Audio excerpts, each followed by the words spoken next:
الذين يتلون كتاب الله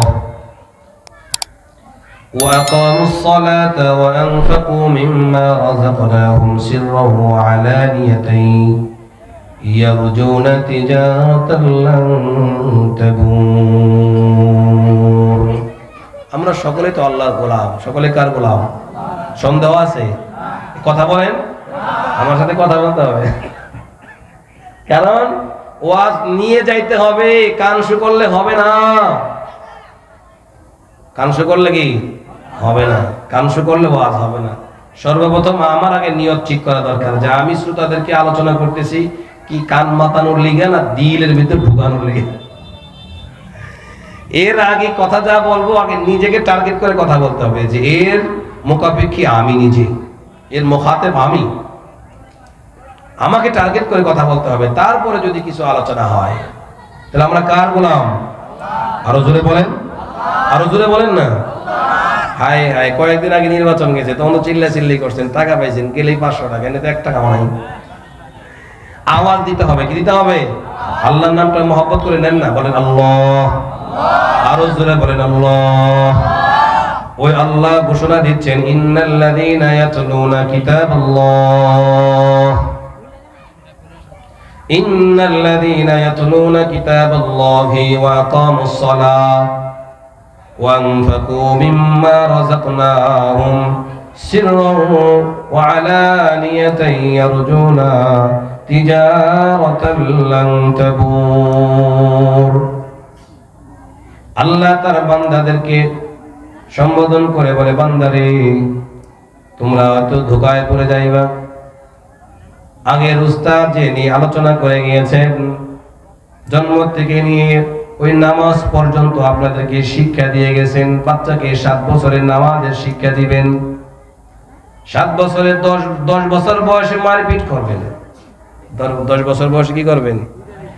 নামাজ যদি 7 বছরে আপনি শিক্ষা দেন তাহলে নামাজ 7 বছরের শিক্ষা নয়, নামাজ 7 বছরে আদেশ করবেন। নামাজ কি করবেন? হুজুর তো এটা বলে গেছেন আদেশ করবেন। তাহলে আদেশ যদি করতে হয় তাহলে এই আদেশের হুকুমটা পালন কিভাবে করবে এটা শিখাইতে হবে আগে। কথা বুঝেন না? আবার বললেন এই কাজটা তুমি কইরা আসো, এই বাচ্চাটা এই কাজটা করবে, যে এই কাজটা তাকে শিখতে হবে। এই জন্য 5 বছর বয়স থেকে বাচ্চাকে শিক্ষা দিতে হবে। 5 বছর বয়সে বাচ্চার শিক্ষা শুরু, 7 বছর বয়স থেকে নামাজ পড়া শুরু, 10 বছর বয়স থেকে মারপিট শুরু নামাজ না পড়লে। আল্লাহ বলে ইন্নাল্লাযীনা ইয়াতলুনা কিতাবাল্লাহ, বান্দারে শয়তান তোমাদেরকে ধোঁকা দিবে।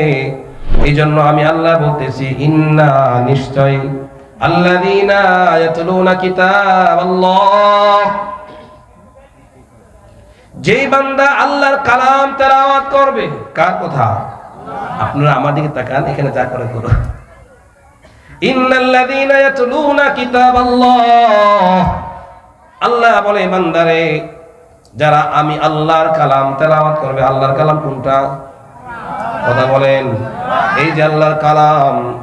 ও মুসলমান, কবিরপুর মুসলমান ভাইরা রে, কষ্ট নিয়েন না।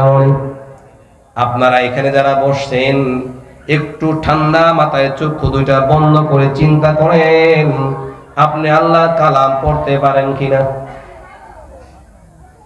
এটা তো আল্লাহর কথা, এটা কি? পুরাটার মধ্যে আল্লাহর কথা, আল্লাহর কালাম। আপনি একটু চিন্তা করেন নির্জনে বসে বসে। এই দুনিয়াতে আসলাম, হুজুর তো বলে গেছেন সুন্দর করে।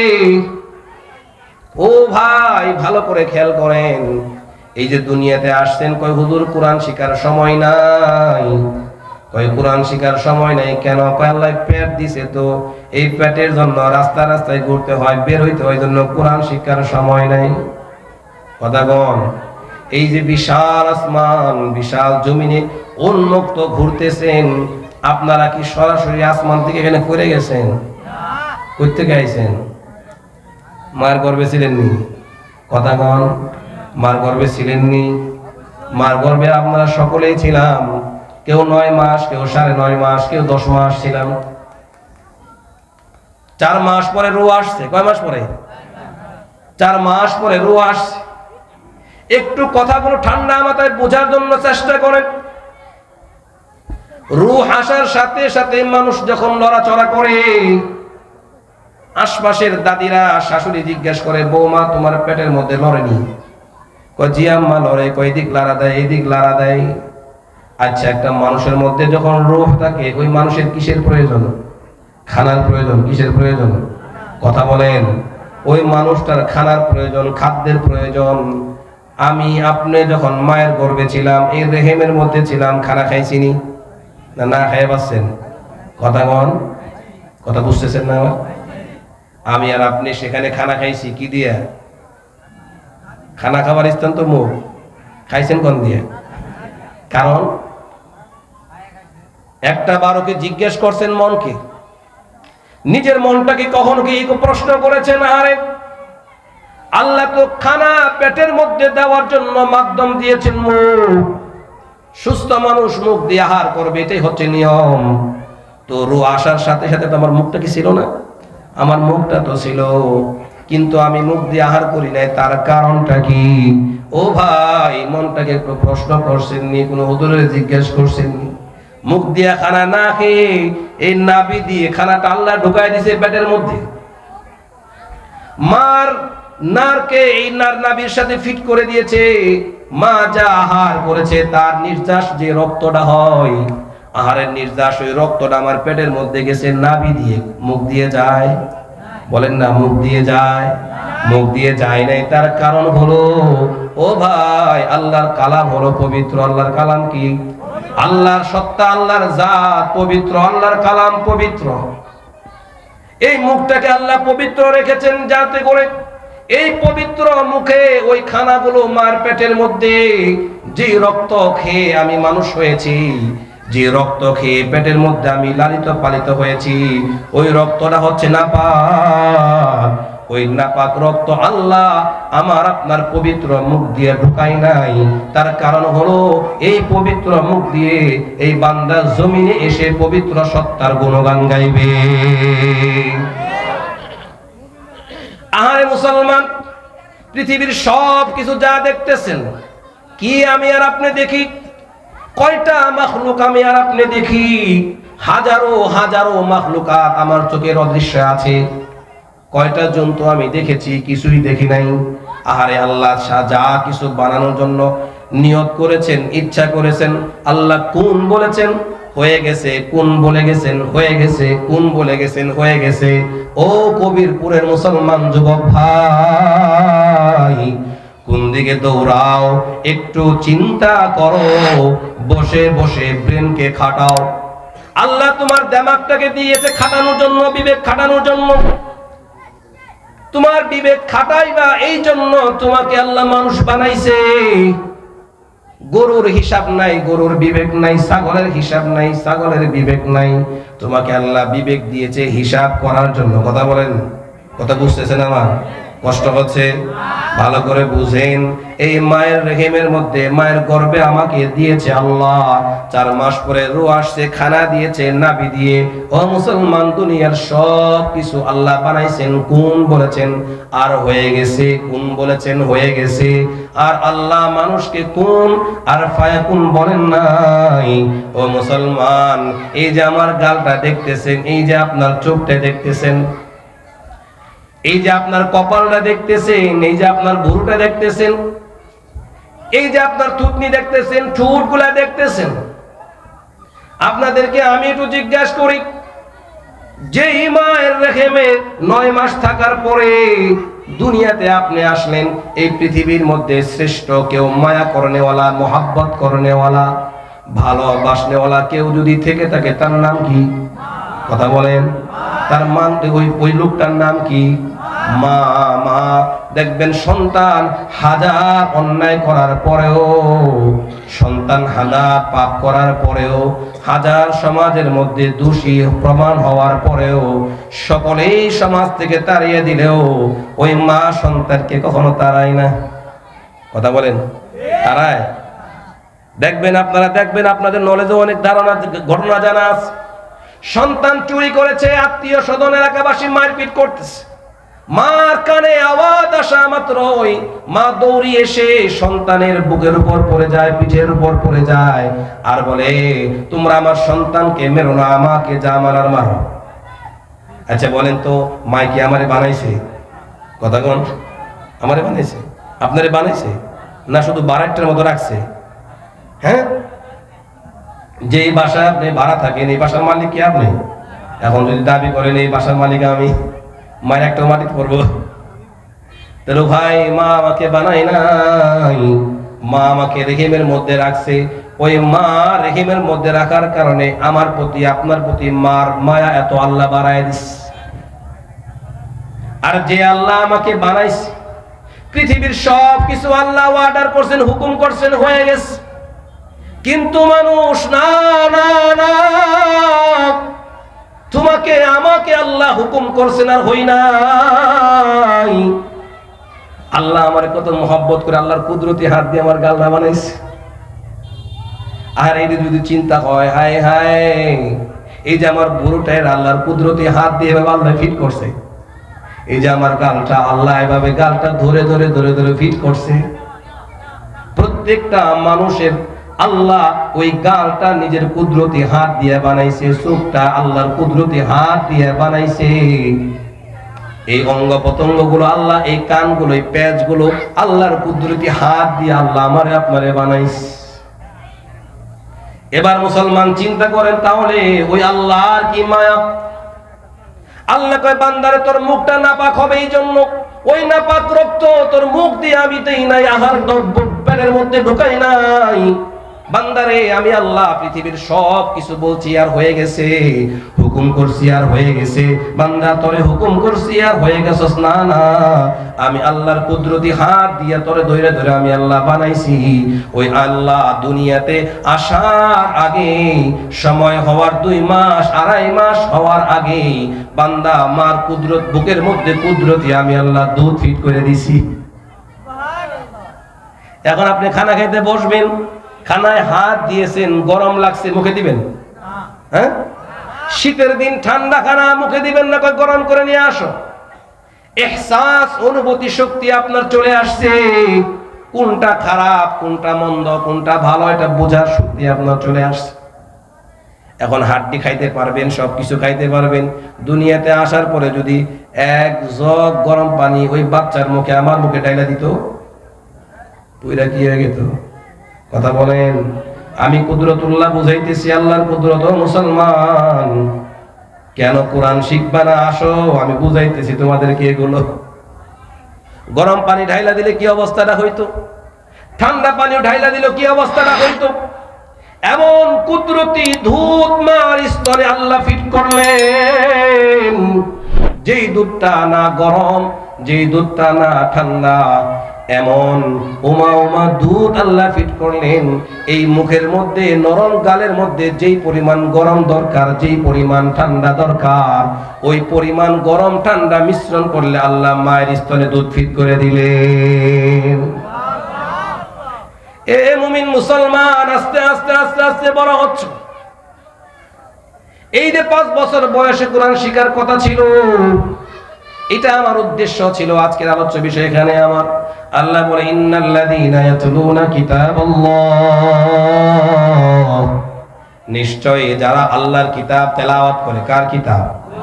তাহলে বলেন, আল্লাহর কিতাব তেলাওয়াত করার জন্য আল্লাহ আমাকে বানাইছে, আল্লাহর কিতাব বোঝার জন্য আমাকে বানাইছে, আল্লাহর অনুসরণ করার জন্য, আল্লাহর গোলামি করার জন্য পয়গম্বরে মুহাম্মদ আরবি সাল্লাল্লাহু আলাইহি ওয়াসাল্লাম আমাদের আদর্শ মডেল হিসেবে আমাদেরকে দিয়েছেন। আপনাদের কাছে আমার জিজ্ঞাসা হলো, ও কবিরপুরের মুসলমান, ওই আল্লাহর কালাম আপনারা কি তেলাওয়াত করতে পারেন? কয়জন মানুষ, আপনারা জরিপ করেন, কয়জন মানুষ তেলাওয়াত করতে পারে? কয়জন মানুষ আল্লাহর কালাম শুদ্ধভাবে তেলাওয়াত করতে পারে? এই জবানটা তো দিয়েছে ওই কালামুল্লাহ পড়ার জন্য, এই জবানটা তো দিয়েছে আল্লাহর কালামুল্লাহ পড়ে পড়ে বোঝার জন্য, এই চোখটা তো দিয়েছে এই চোখ দিয়ে কালামুল্লাহ দেখার জন্য। কথা বল না কেন? হায় হায় যুবক, এই চোখ দিয়ে কোরআন না দেখে কি দেখতেছো? এই জবান কোরআনের সাথে ব্যবহার না করে জবানটা কোথায় ব্যবহার করতেছ? তাহলে এক নাম্বার আল্লাহ বলতেছে ইন্নাল্লাযীনা ইয়াতলুনা কিতাবাল্লাহ, নিশ্চয় যারা আল্লাহর কালাম তেলাওয়াত করে, ওয়া আকামুস সালাহ, এবং নামাজ কায়েম করে, নামাজ আদায় করে। এই মহল্লাতে মসজিদ আছে তো না? মসজিদ নাই?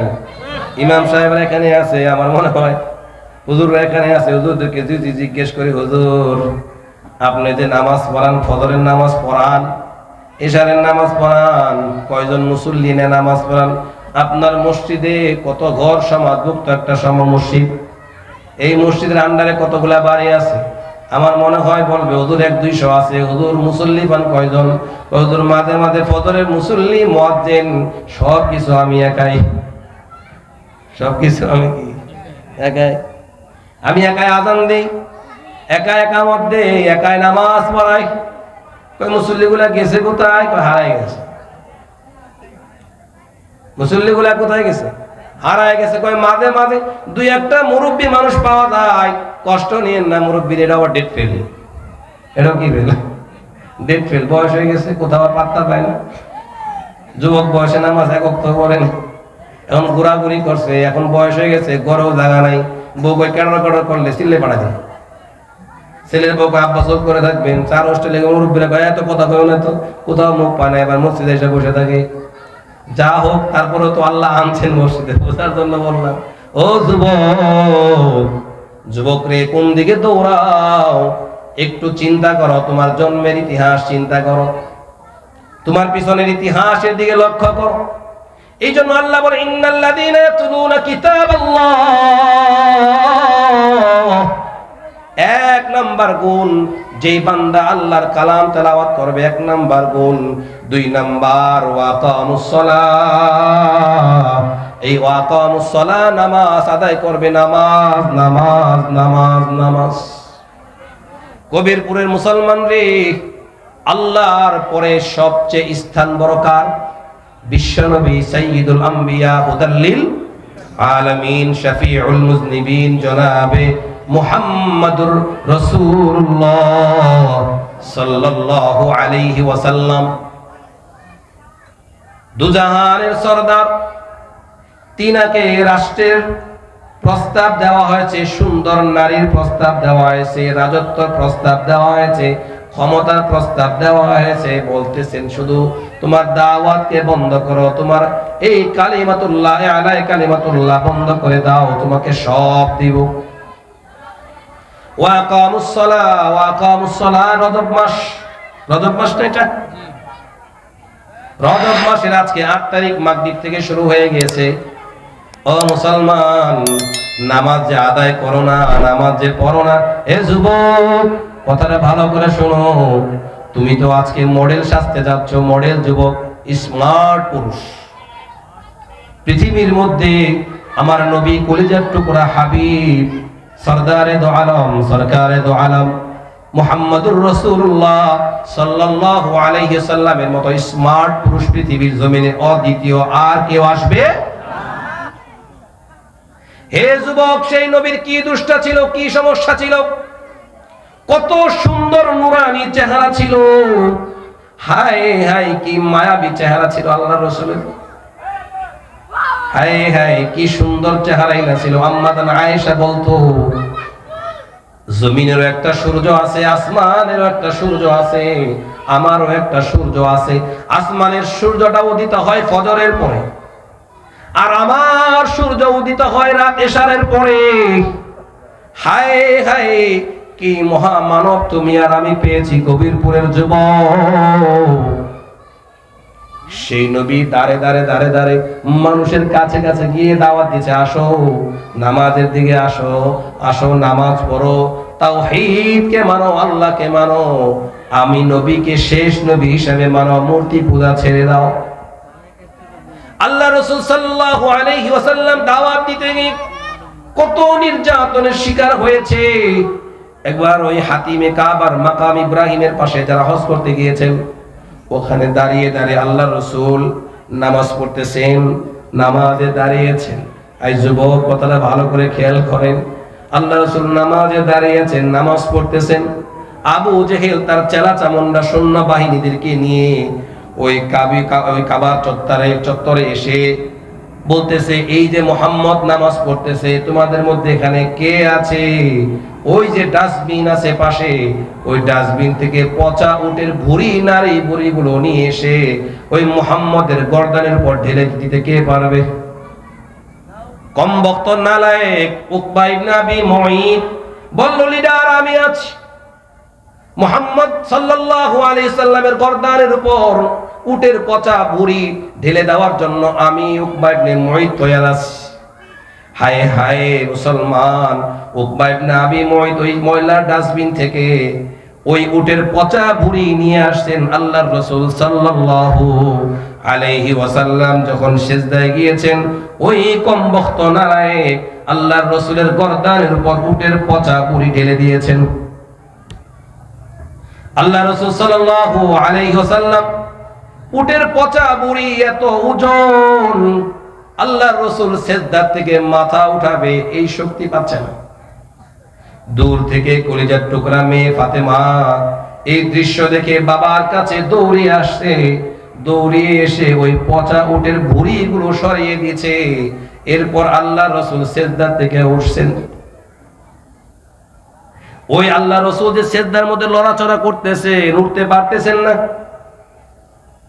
ওই কাবার চত্বরে পাশে বসে ওই কমবখ্ত আবু জেহেল, উতবা, শাইবা এই নালায়েকগুলো আল্লাহ রাসূলের ওইরকম দৃশ্য দেখে তারা একজনে হাসাহাসি করতেছে। হাদিসের কিতাবের মধ্যে আসছে, হাসতে হাসতে একজন আরেকজনের উপর পড়ে গেছে যে মুহাম্মদকে কষ্ট দিচ্ছে। হায় হায়, আল্লাহর রাসূল নামাজ শেষ করেছেন। আবার দুই একদিন পরে আল্লাহর রাসূল আবার নামাজে দাঁড়াইছেন। নামাজে দাঁড়ানোর পরে আবার এই কমবখ্ত নালায়েকের দলগুলো চেলাচামুন্ডা এখানে এসে বলতেছে, ওই যে মুহাম্মদ আজকে ও নামাজে দাঁড়াইছে, তোমাদের মধ্যে কে আছো ওই মুহাম্মদকে শেষ করে দিতে? ও উকবা ইবনে আবি মুঈত আজকেও বলেছেন, লিডার আপনি টেনশন করবেন না, আমি আজকে আছি। ওই উকবা ইবনে আবি মুঈতের কাছে এরকম একটা রুমাল ছিল। কি ছিল? এরকম একটা রুমাল ছিল। উকবা ইবনে আবি মুঈত আল্লাহ রাসূল নামাজে দাঁড়ানো, এইভাবে এসে আল্লাহ রাসূলের গলার মধ্যে রুমালটা পেঁচ দিয়ে এভাবে টান দিছে। এভাবে কি দিছে? চিন্তা করেন, আল্লাহ রাসূল নামাজে দাঁড়ানো, সাইয়্যিদুল আম্বিয়া, যে রাসূলুল্লাহর উপর মশা মাছি বসা হারাম, ওই রাসূলুল্লাহর গলার মধ্যে এইভাবে রুমাল পেঁচে টান দিছে। আল্লাহ রাসূল শ্বাস বন্ধ হয়ে গেছে। এক বর্ণনায় আসছে আল্লাহ রাসূল ওই রুমাল দিয়ে পেঁচ দেওয়ার কারণে জমিনে পড়ে গেছে।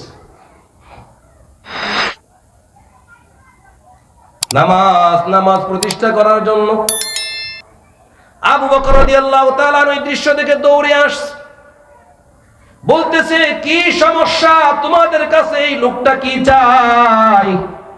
এই লোকটাকে তোমরা এভাবে শেষ করে দেওয়ার জন্য চেষ্টা করতেছো কেন? কি চায়?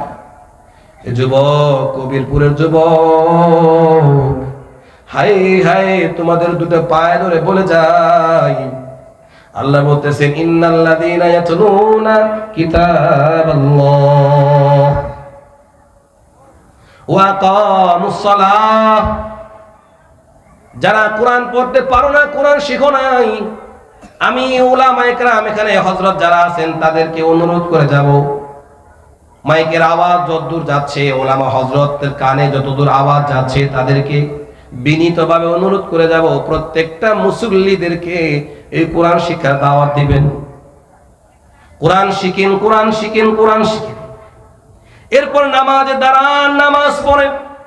এই নামাজ প্রতিষ্ঠা করার জন্য আল্লাহর রাসূল কি কষ্ট করেছেন। ওই মক্কার কাবার চত্বরে, হাতিমে কাবার পাশে, মাকাম ইব্রাহিমের পাশে দাঁড়িয়ে দাঁড়িয়ে আল্লাহ রাসূল কতই না কষ্টের শিকার হয়েছে। হায় হায় মুসলমান, ও যুবক, এই নামাজকে তুমি আর আমি অনায়াসে ছেড়ে দিচ্ছি। এই নামাজ আমার ছুটে যাচ্ছে, জোহরের নামাজ ছুটে যাচ্ছে, আসরের নামাজ ছুটে যাচ্ছে, মাগরিবের নামাজ ছুটে যাচ্ছে, কোনো তোয়াক্কা নাই, কোনো খেয়াল নাই নামাজ কোন দিকে দিয়ে যাচ্ছে। আমি ঘুমাই, কমবখ্ত নালায়েক, আরো এই মুসলমান নামদারি মুসলমান দাবি করে মুসলমান, মসজিদের নামাজ চলে, বড় একটা ফিতনা সমাজের মধ্যে বের হয়ে গেছে। প্রত্যেকটা ঘরে ঘরে আজকে বাজনা, গান বাজনার আওয়াজ। কথা কন, গান বাজনা কি এই এলাকায় আছে? হায় হায়, ভালো করে শুনেন। আল্লাহ রাসূল সাল্লাল্লাহু আলাইহি ওয়াসাল্লামের জামানায় আল্লাহ রাসূল নিজেও পানা চাইছেন, সাহাবায়ে কেরামও পানা চাইছেন, আমাদেরকেও পানা চাইতে বলছেন। দাজ্জালের ফিতনা থেকে পানা চাইতে বলছেন। কার ফিতনা থেকে? কথা বলেন। দাজ্জালের ফিতনা থেকে আল্লাহ রাসূল নিজেও পানা চাইছেন, আর সাহাবায়ে কেরামদেরকেও পানা চাইতে বলছেন, আমাদেরকেও পানা চাইতে বলছেন। আমার এই হাদিসটা বুঝে আসে নাই, লম্বা সময় বুঝে আসে নাই। দিকিরে দাজ্জাল কবে আসবো? দাজ্জাল আসলে না পানা চাই? কথা কন না কেন? দাজ্জাল আসছে, তার কাছ থেকে পানা চাই। তো কবে, এখনো কবে দাজ্জাল আসবো জানি? জানেন? তাহলে দাজ্জালের ফিতনা থেকে পানা চামো কেমনে? দরকার কি? আসলে পানা চামো? আমার তো ওই জামানা পামুই না। দাজ্জাল কবে আসবো? আমাদের হায়াত তো আগেই শেষ। তো 1500 বছর আগেই পানা চাইছেন, আমাদেরকেও পানা চাইতে বলছেন। তার মানে কি? কয় দাজ্জাল আসবে পরে, দাজ্জালের হাতিয়ার গুলো আগে চলে আসবে, দাজ্জালের যন্ত্রগুলো, দাজ্জালের মন্ত্রগুলো আগে চলে আসবে, প্রধানমন্ত্রী পরে আসবে, প্রধানমন্ত্রীর বাহিনী আগে চলে আসবে। কথা বল না কেন? প্রধানমন্ত্রী হুট করে আসলেই তো হবে না। এই এলাকায় প্রধানমন্ত্রী ঢুকবে, 1 মাস আগ থেকে সেনাবাহিনী এলাকা পর্যবেক্ষণ করবে। কথা বল না কেন? আসবে ফেব্রুয়ারি মাসের 30 তারিখ, জানুয়ারি থেকে পর্যবেক্ষণ চলবে, রাস্তা পরিদর্শন করবে, রাস্তা পরিষ্কার করবে, রং করবে। কয় কেন? কেন? কয় 1 মাস পর প্রধানমন্ত্রী আসবে, তার জন্য আমরা রাস্তা ক্লিয়ার করতেছি, পরিবেশটা গেল দিচ্ছি। ও মুসলমান, দাজ্জাল আসবে 2000 বছর পর। এই 2000 বছর আগ থেকে দাজ্জালের হাতিয়ার গুলো জমিনের মধ্যে চলে আসবে। দাজ্জালের অন্যতম হাতিয়ার হচ্ছে গিয়া বাদ্যযন্ত্র। দাজ্জালের অন্যতম হাতিয়ার হচ্ছে বাদ্যযন্ত্র। এই মুরব্বী, এখানে যারা আপনারা বসা আছেন, এক সময় আপনাদের বিবাহের অনুষ্ঠানে মাইক বাজাইতো, গাছের আগায় লটকায় টানায়। কথা কোন? গানের আওয়াজ হইতো আর বাজনার আওয়াজ হইতো টুন টুন টুন টুন। কথা কোন? গানের আওয়াজটা, ওই বাক্যের আওয়াজটা বেশি হইতো, আর ওই বাদ্যযন্ত্রের আওয়াজটা কম হইতো। বর্তমান সময়ে কি হয়? কথা কোন? ওই কবিরপুর বাস স্ট্যান্ডে বক বাজাচ্ছে, আর এই এলাকায় বিল্ডিং এর মধ্যে থাকা যায় না। এই টিনের ঘর সহ ঝনঝন ঝনঝন করে কাঁপে। কথা বাস্তব বললাম না বাস্তব? বাদ্যযন্ত্র হচ্ছে দাজ্জালের হাতিয়ার। এই কবিরপুরের যুবক, সতর্ক করে যায় তোমাদেরকে, দাজ্জাল এখন আসতে হবে না। দাজ্জাল যদি আরো 200 বছর 500 বছর পরেও আসে তাও সমস্যা নাই। দাজ্জালের হাতিয়ার জমিনের মধ্যে চলে আসছে। এই দাজ্জালের হাতিয়ার হচ্ছে বাদ্যযন্ত্র। এই বাদ্যযন্ত্রের সাথে সম্পর্ক যা যত বেশি হবে, ওই গানের সাথে যা যত সম্পর্ক বেশি হবে, আপনি মনে করবেন আমি দাজ্জালের অনুসারী হয়ে যাচ্ছি, দাজ্জালের অনুসারী হয়ে যাচ্ছি। গানকে বেশি বেশি ভালো লাগে, গান না শুনলে ভালো লাগে না। গান না শুনলে ঘুম আসে না, বাদ্যযন্ত্র আওয়াজ না শুনলে ঘুম আসে না। মনে করবেন আপনার লক্ষণ খারাপ, আপনার ভবিষ্যৎ খারাপ।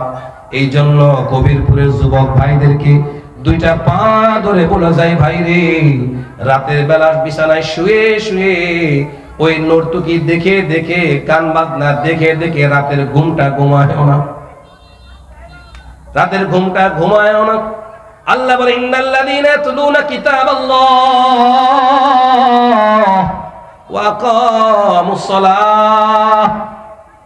1 নাম্বার মুমিনের বৈশিষ্ট্য হবে তিনি তেলাওয়াত করবে, কোরআন তেলাওয়াত করবে। এটা মুমিনের বৈশিষ্ট্য। মুমিন সে তেলাওয়াত পারবে, তেলাওয়াত করবে। মুমিন যিনি আছেন তিনি নামাজ পড়বে। 3 নাম্বার মুমিনের বৈশিষ্ট্য হচ্ছে ওয়ানফাকু মিম্মা রাযাকনাহুম সিররাও ওয়া আলানিয়া। ওয়ানফাকু মিম্মা রাযাকনাহুম সিররা ওয়া আলানিয়াতান ইয়ারজুনা তিজারাতান লান তাবুর। আল্লাহর কালাম না এটা? সন্দেহ আছে? আল্লাহ নিজে বলতেছেন 3 নাম্বার বৈশিষ্ট্য, ওয়া আনফাকু মিম্মা রাযাকনাহুম। বান্দা তোমরা খরচ করো, তোমরা ব্যয় করো, মিম্মা রাযাকনাকুম, আমি তোমাদেরকে যে আল্লাহ রিজিক দিয়েছি, আমি আল্লাহর দেওয়া রিজিক থেকে তোমরা আমি আল্লাহর রাস্তায় কি করতে থাকো? কথা বলেন। আমি আল্লাহর রাস্তায় খরচ করতে থাকো, আমি আল্লাহর দেওয়া রিজিক থেকে আল্লাহর রাস্তায় খরচ করতে থাকো। এটা কার কথা? আরো জোরে বলেন, আরো জোরে বলেন, আরো জোরে ডাক দেন আল্লাহ, আরো জোরে বলেন আল্লাহ। এই যে আল্লাহ আল্লাহ আল্লাহ বলে ডাক দেন, সওয়াব হয়েছে না গুনাহ হয়েছে? কেমন সওয়াব! হায় হায়, দিল থেকে একবার আল্লাহর ডাক দিয়ে দেখেন, দিল থেকে বলেন আল্লাহ, কলিজাটা শীতল হয়ে যাবে, কলিজা ঠান্ডা হয়ে যাবে, কারণ এই কলিজার মালিক তো আল্লাহ। কলিজার মালিক কে? ওই মালিককে গোলাম যদি ডাকে, গোলাম যদি তার মালিককে মনিবকে মোহাব্বতের সুরে ডাক দেয়, সব হালকা হয়ে যায়। আল্লাহ। কবিরপুরের মুসলমান ঠান্ডা মাথায় নির্জনে বসে ঘরের মধ্যে শুয়ে শুয়ে ডাক দিও আল্লাহ, এভাবে বইল আল্লাহ, এভাবে বইল আল্লাহ, আর কিছু বলা লাগবে না। দিলে দিলে নিয়ত করো, মালিক রে আমি তোমারে পাই নাই, তোমার থেকে অনেক দূরে সরে গেছি, আমি আল্লাহ তোমার রাস্তায় আসতে চাই, আমার জীবনের গুনাহের জন্য আমি আল্লাহ তোমার কাছে মাফ চাই। আমার আল্লাহ কয় বান্দারে, ওই যে দিলে দিলে আল্লাহ আল্লাহ বলে তুই ডাক দিছস, আমি আল্লাহ তোর জীবনের সব গুনাহ বান্দা মাফ করে দিলাম। ওয়ানফাকু মিম্মা রাযাকনাহুম সিররা ওয়া আলানিয়া।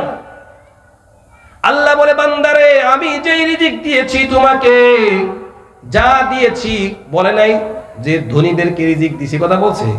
ওয়ানফাকু মিম্মা রাযাকনাকুম সিররা ওয়া আলানিয়া, আমি আল্লাহ যা রিজিক দিয়েছি, কম হোক, বলেন কম হোক বেশি হোক, 1 টাকা হোক, 4 আনা হোক, 1 পয়সা হোক, আমি আল্লাহ যা রিজিক দিয়েছি ওই রিজিক থেকে সাধ্য অনুযায়ী তুমি কি করো? খরচ করো। কই কিভাবে খরচ করব? কই সিররা ওয়া আলানিয়া, তুমি গোপনেও দান করো, গোপনে খরচ করো, প্রকাশ্যে খরচ করো, উভয় অবস্থায় তুমি খরচ করো। এই যে মাহফিল আজকে আয়োজন করছে, খরচ হয়েছে না? কথা বল না কেন? খরচ হয় নাই? এই যে আজকে ইন্তেজামিয়া কমিটি মাহফিলের আয়োজন করছে, আপনাদেরকে দিনের কিছু কথা শোনানোর ব্যবস্থা করছে, আপনারা আসছেন শোনার জন্য, খরচ হয়েছে না? খরচটা দিবে কারা? এই যে মাদ্রাসা তো বড় হচ্ছে, খরচ দিবে কারা? আপনারা দিবেন, আমার দিতে হবে, আপনার দিতে হবে। আল্লাহ কোরআনে বলছেন ওয়ানফাকু মিম্মা রাযাকনাহুম সিররা ওয়া আলানিয়া। বান্দারে, ধর্মীয় কাজে, ভালো কাজে আমি আল্লাহ যা রিজিক দিয়েছি ওই রিজিক থেকে তোমরা খরচ করতে থাকো, প্রকাশ্যে এবং অপ্রকাশ্যে, গোপনে এবং প্রকাশ্যে তোমরা দান করতে থাকো। কার কথা? আরো জোরে বলেন, আরো জোরে বলেন আল্লাহ। ওই আল্লাহ বলতেছেন তোমরা তো আমার আল্লাহর রাস্তায় গরিব দুঃখীদেরকে, এতিম অসহায় দরিদ্রদেরকে তোমার সাধ্য অনুযায়ী মাদ্রাসা মসজিদে দান করতে থাকো, প্রকাশ্য দান করো আর গোপনে দান করো, যেভাবে মন চায় দান করতে থাকো। কয় হুজুর দান করলে লাভ কি? দান করলে লাভ আছে না? লাভটা কি? লাভটা কি? দানটা করুন, তার বেনিফিট কি পাবো? আমি তো চাকরি করলে বেনিফিট পাই, কাজ করলে বেনিফিট পাই, টাকা পাই, দান করলে লাভটা কি? ব্যাংকে যদি আমি টাকা রাখি, আমি যদি ব্যবসা করি, আমার সেখান থেকে মাস শেষে একটা বেনিফিট আস। এই যে আপনি দান করতে বললেন, বললেন যে আল্লাহ বলতেছে দান করার জন্য, দান করলে লাভটা কি হবে, কি লাভ হবে? আল্লাহ তাআলা নিজেই বলে দিচ্ছেন তিজারাতাল লান তাবুর। বান্দারে আমি আল্লাহ যেই রিজিক তোমাকে দিয়েছি, যেই সম্পদ আমি আল্লাহ তোমাকে দিয়েছি, যেই ধন আমি আল্লাহ তোমাদেরকে দিয়েছি, ওই ধন থেকে প্রকাশ্যে অপ্রকাশ্যে দান করতে থাকো। আর এই দান করা এটা এমন একটা ব্যবসা, তুমি যদি ব্যবসায় টাকা লাগাও, সেই টাকা লাগানোর পরে ব্যবসার মধ্যে লসও আছে। কথা বলেন, যদি লসের সম্ভাবনা না থাকে, ওলামায়ে হযরত এখানে আছে, সুদ হয়ে যাবে। যদি এভাবে গ্যারান্টি দিয়ে নাই এত টাকা ব্যবসায় দিলাম, বিনি ফেরত দিতেই হবে, তাহলে তো সুদ হবে। ব্যবসার মধ্যে তো লাভও আছে, লসও আছে। চাকরি করতেছেন, সেখানেও আপনি বেতন পাইতেও পারেন, না পাইতেও পারেন। কোম্পানি যদি উধাও হয়, সম্ভাবনা আছে সেখানে ধোঁকা খাওয়ার। কিন্তু আল্লাহ কয় বান্দারে, আমি আল্লাহ যে স্থানে দান করার জন্য বলেছি, যে রাস্তায় দান করার জন্য বলেছি, বান্দা আমি আল্লাহ তোমাদেরকে তাকিদ দিয়ে বললাম, তিজারাতাল লান তাবুর। এই আল্লাহর রাস্তায় দান করার কারণে বান্দা এটা এমন একটা ব্যবসা, এমন একটা ব্যবসা, যে ব্যবসার মধ্যে লস হওয়ার কোনো সম্ভাবনা নাই। যে ব্যবসার মধ্যে লস হওয়ার কোনো সম্ভাবনা নাই। এই এমন একটা ব্যবসা, মাদ্রাসায় আপনি 10 টাকা দান করেছেন, 20 টাকা দান করেছেন, এই দান যে করছেন, নিয়ত যদি কার থাকে বলেন না, বলেন, কথা বলেন, নিয়ত কার থাকে? নিয়ত যদি আল্লাহর জন্য থেকে থাকে, তাহলে বলতেছেন, আল্লাহ বলতেছেন সেই ব্যবসার মধ্যে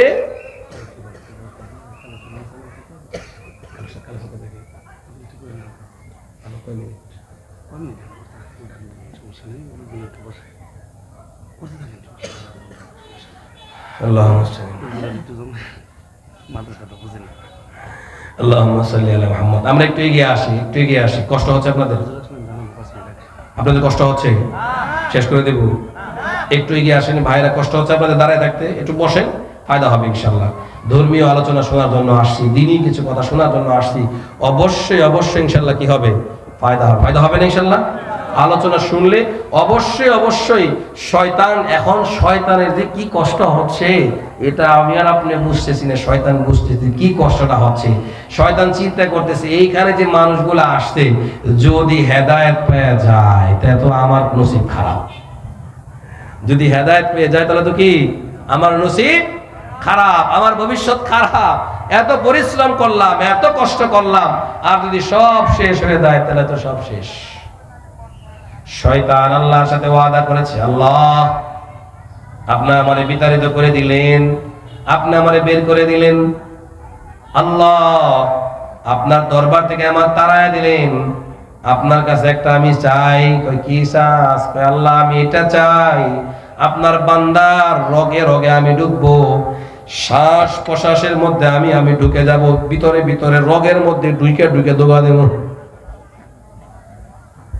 আমি সামনে থেকে ধোকা দেব, আমি পিছন থেকে ধোকা দেব, ডানের থেকে ধোকা দিব, বামের থেকে ধোকা দিব, চতুর্দিক দিয়ে আমি জাল পেতে বসে থাকবো আপনার বান্দাদেরকে ধোকা দেওয়ার জন্য। ও মুসলমান, আল্লাহকে চিনেন, সে আল্লাহ বলতেছে, আল্লাহ আমাকে আপনাকে বলতেছে, বান্দা ইয়া আইয়ুহাল ইনসান, ইয়া আইয়ুহাল ইনসানু মা গররাকা বিরাব্বিকাল কারীম। ও মুসলমান, খেয়াল করেন, শেষ করে দিচ্ছি, অল্প সময় শেষ করে দিচ্ছি। আল্লাহ বলতেছে, বান্দারে, ও মুমিন বান্দা, তোমরা কোন দিকে অগ্রসর হচ্ছ? ধোঁকার দিকে যাও না। ওই রব্বে কারীম থেকে তোমাকে কোন জিনিসটা দূরে সরায় দিল? রব্বে কারীম থেকে তোমাদেরকে কে দূরে সরাইলো? ওই যে আমাদের পিছনে শয়তান লেগে আছে, ওই শয়তান আল্লাহর কাছে ওয়াদা করেছে, আল্লাহ আমি আপনার বান্দাদেরকে সামনে থেকে ধোঁকা দিব, আপনার বান্দাদেরকে পিছন থেকে ধোঁকা দিব, আপনার বান্দাদেরকে আমি ডান থেকে ধোঁকা দিব, আপনার বান্দাদেরকে আমি বাম দিক থেকে ধোঁকা দিব। এ ভাই খেয়াল করেন, এদিকে খেয়াল করেন, শেষ করে দিচ্ছি, খেয়াল করেন মুসলমান, চতুর্দিক থেকে শয়তান ধোঁকা দিয়ে জাহান্নামের দ্বার প্রান্তে নিয়ে আসছে, শয়তানকে আল্লাহ বলতেছেন, রে শয়তান, চতুর্দিক থেকে ধোঁকা দেওয়ার ক্ষমতা আমি আল্লাহ তোকে দিলাম। আমার বান্দাগুলোকে চতুর্দিক দিয়ে ধোঁকা দিয়ে তুই জাহান্নামের দ্বার প্রান্তে দাঁড় করাবি। ওই বান্দা যদি একবার অনুতপ্ত হয়ে, একবার অনুশোচনা ফিরে এসে যদি নিজের মধ্যে কমজোরি চলে আসে, আল্লাহ নিজের পিছনের সব গুনাহের কথা স্মরণ করে যদি আমি আল্লাহকে, ওই বান্দা একবার আল্লাহ ডাক দেয়, তোর চতুর্পাশের সব ধোঁকা মুহূর্তের মধ্যে ধূলিসাৎ করে দিয়ে আমি আমার বান্দার জীবনের সব গুনাহ খাতাগুলিকে মাফ করে দিব। সব মাফ করে দিবেন আল্লাহ।